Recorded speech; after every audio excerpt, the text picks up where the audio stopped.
protect life and the property of its citizens. And if it does, as Ruto has done, it deserves to go. As a party that was founded on the tenets of social justice, we shall walk the journey of bringing about justice and accountability for all of the regime's crimes since they took power. We stand with the people in their quest to liberate themselves politically, socially, and economically.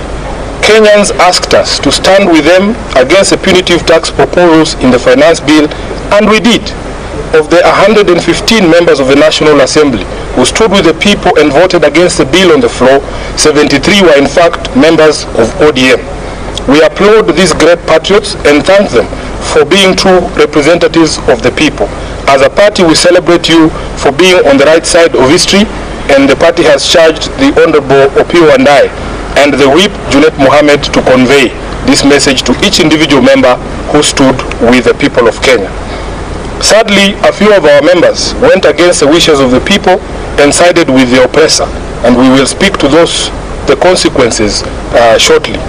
In light of this state of affairs, the meeting has resolved as follows. Number one, that it is time for all of us in the political leadership to begin to listen. Listen to what the people are saying and not to our own voices. The young people have spoken in plain language that should be clear to everyone. Let's not be vague.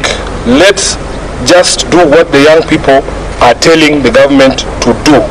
Number two, we consider this to be Kenya's last best chance. The youth have given our country our last best chance.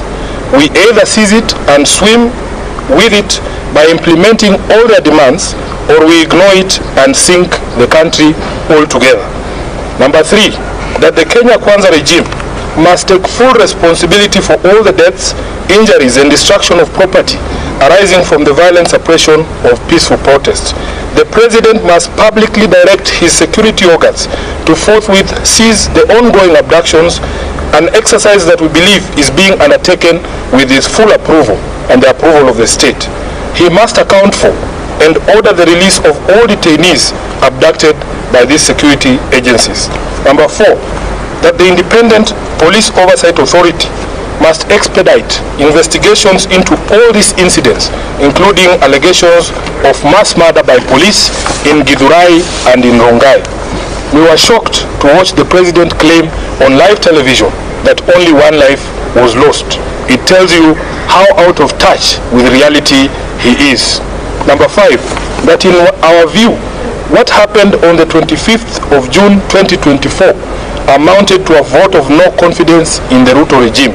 It is clear that this fact is totally lost on Ruto. It is reflected in his petulant proposals on how we manage our economy following the rejection of his tax bill. Instead of focusing on cutting wastage, opulence, and corruption in his regime, he is hitting back at the Kenyan people with threats to cut funding for the judiciary and the county governments. 6, that the ODM party will support credible austerity measures in the executive and in parliament. These two institutions have been expressly indicted by the people as citadels of largesse and wastage, with fresh memory of the invasion of parliament and standing threats for occupation of the executive seat of power. These two institutions must have an honest introspection on their contribution to our current predicament and take measures to lessen the taxpayers' burden. As a party funded by taxpayers ourselves, we will also be taking steps to scale down on our presence across the country and some of our activities to reflect this new economic reality. Lastly, that ODM shall initiate and lead recall processes in the following constituencies in light of the current office holders' repeated violation of their sacred oath and the wishes of their electorate. Number 1, Game constituency. Number 2, Bondo constituency. Number 3, Navaholo constituency. Number 4, Kajiado Central. Number 5, Ikolomani. And lastly, Suba South in Homa Bay. Thank you. That is the end of the statement. Very good. Yeah, we do. Eric. My name is Jeff. Jeff, yes. Sorry. I've seen the minority leader in the minority league in the National Assembly. And during this time of crisis, very famous to ask you, the Parliament, National Assembly, have to go for a recess during this period? What actually transpired? Because when that decision was being made, there was a blackout in Parliament in terms of coverage. Even media was not allowed to cover that session. Kirui, can I first take questions that are related to the statement we've read? Brian? Yeah, I'm Brian Otieno from the Standard. Now, you say that you support the demands by the youths. One among the demands is the resignation of President Ruto. Do you support that? The youth have spoken in clear and certain terms. Let us not pretend like we don't hear what they are saying. You have heard it, we have heard it, Ruto has heard it. Yeah. Next question. Yeah, the second question was that the kind of environment that the president is enabling right now, the suppression through police, do you think it supports his calls for dialogue?